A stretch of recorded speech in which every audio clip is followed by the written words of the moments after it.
Welcome back to the week ahead here on SABC News. Now, to tell us what the international news desk will be up to in the coming days, we are joined now by SABC News specialist correspondent Sophie Mokoena. Good afternoon, Sophie. Let's start with the Ugandan elections. Lots of eyes on that process, but it seems it's going the way that it was expected to go. Yoweri Museveni extending his term in office and claims of rigging and irregularities all round as far as the opposition is concerned. Yes, you are correct.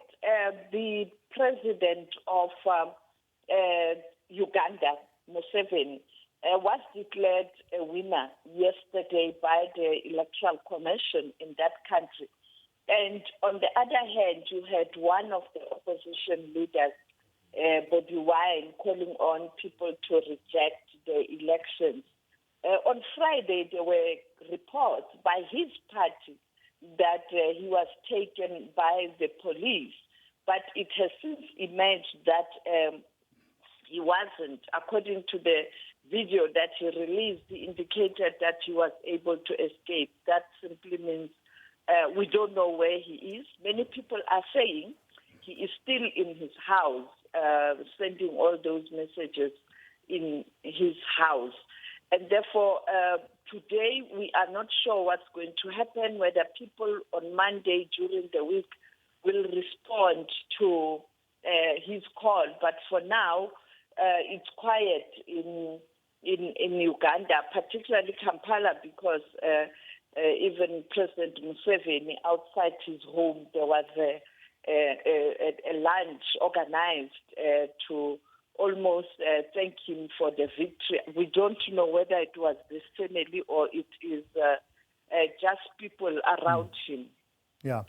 And one of the aspects that we had been focusing on ahead of the elections, Sophie, is the deployment of the army on the streets, the security concerns around that, as well as, importantly, the shutting off of the internet in that country under the guise of countering mis- and disinformation. That's since been lifted, has it?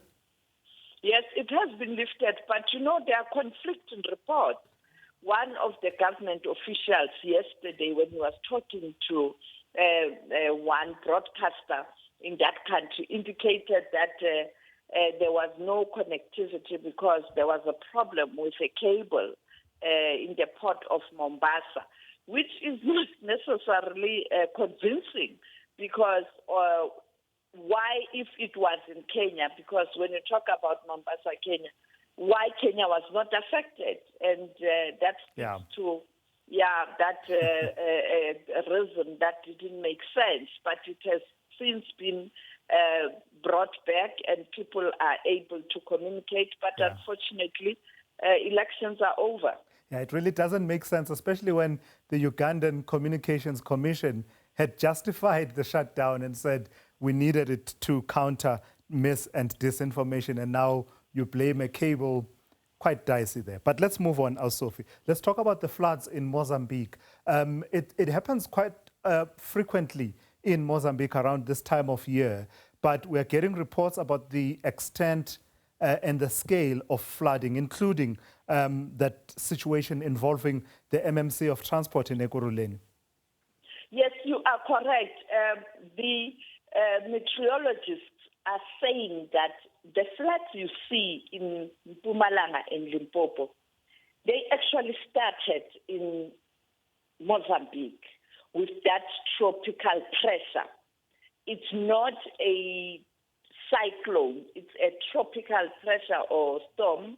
It started in Mozambique, and of course those neighboring countries were affected because you know that the rivers, you have the rivers flowing to South Africa and outside South Africa. And of course, if in Mozambique you have those challenges of the weather, that area will be affected. It's not only South Africa, it is also Zimbabwe, the neighbor, at the border with Mozambique. And Malawi had a similar problem. It's just that we're not getting proper videos and news packages from those affected area. But you are correct.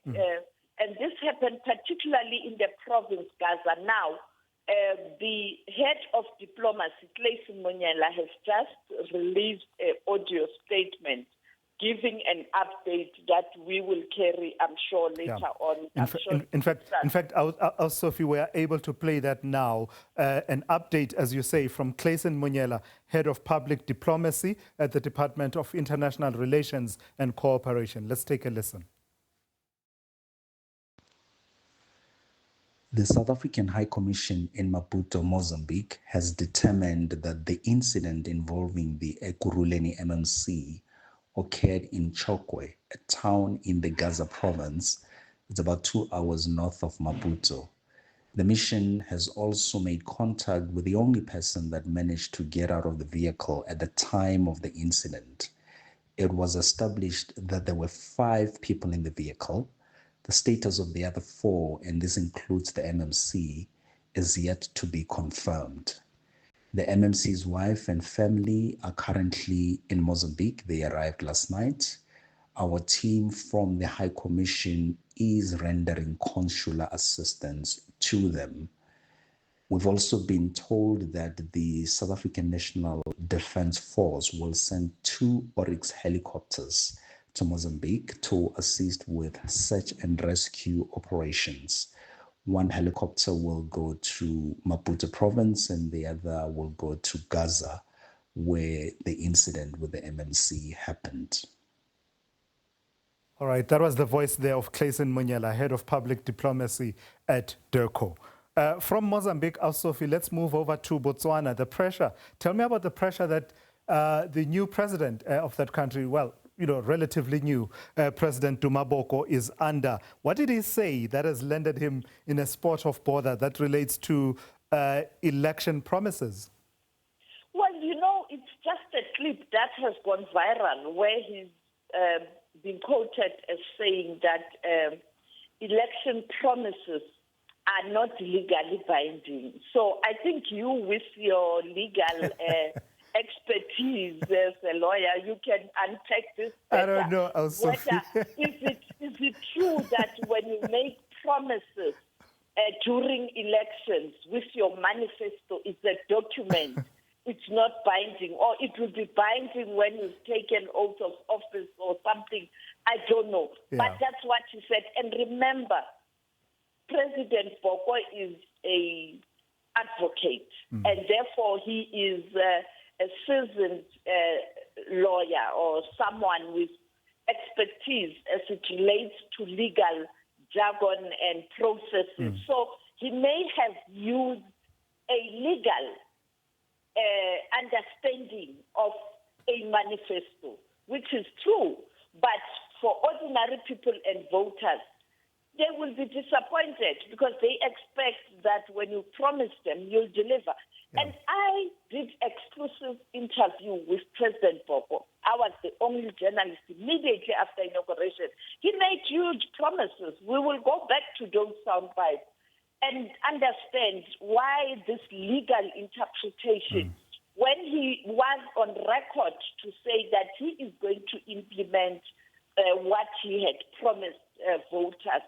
So Botswana, some of them are not happy, and the opposition are weighing in. So we don't know how is he going to undo this damage. Maybe we should track him down in the coming days. Yeah, I saw one post that was even going as far as to say we voted for a president to deliver on the economy, on jobs, not someone to show off in terms of the fashion and how well dressed they are. I saw that one post. So let's see how he navigates this one, right? He's quite casual in terms of the dress code. He's very colorful. Yeah. So people are saying he's not serious. You'd recall even when he made an announcement that he'll be going on holiday and the vice president will act, people were quick to say, he's going to South Africa because of his relationship with families in Eastern Cape. So, he's one person who always attracts reactions. So I think he will have to now find a way to be serious. Elections are coming. Let's end it off, Sophie, by talking about unavoidable that we were always going to speak about the current resident of 1600 Pennsylvania Avenue in Washington, D.C., President Donald Trump, and his ambitions about Greenland. President Trump, we saw during his first term that when his mind is made, his mind is made. And his eyes now are fixed on Greenland. And he did indicate that he will take control of Greenland by all means necessary. And when you talk about sometimes all means necessary, it includes military. And therefore, he is adamant that this is what he's going to do. And the European Union member states are very, very angry at other countries, because that's invasion. And there's a pushback, but we don't know how far this will go. And he is adamant that he's got the most powerful military in the world. He can do whatever he wants. He can tell people, they'll have the line. He did the same. He has just announced a committee that will deal with the Gaza, the rebuilding of Gaza as part of the second phase of implementation of peace. He just decided when people excluded their neighbors like Egypt and, even the Arab countries, member states, Arab League member states. It's UK and United States of America with Tony Blair in the mix. Yeah. All right, Sophie, let's leave it there. That's Sophie Mokoena, specialist correspondent here at SABC News. Just rounding off some of the key stories that the international desk will be focusing on in the coming days.